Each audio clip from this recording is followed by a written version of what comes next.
I'm going to review our Keurig Duo that we have.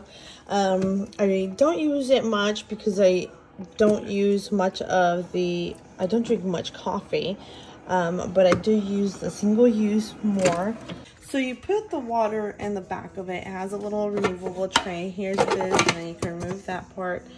You can put up to 12 cups of water.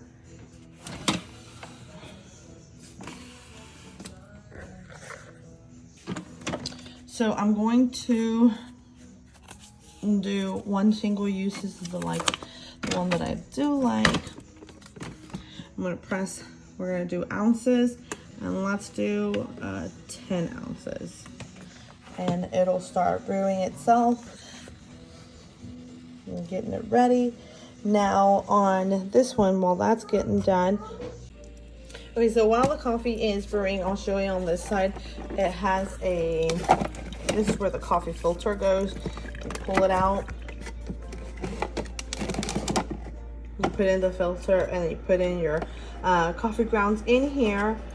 We don't use it as much because only my husband drinks coffee and I do occasionally, so we don't use this much, but it can fill up completely to the 12 ounces. And there it goes brewing, and it'll fill up.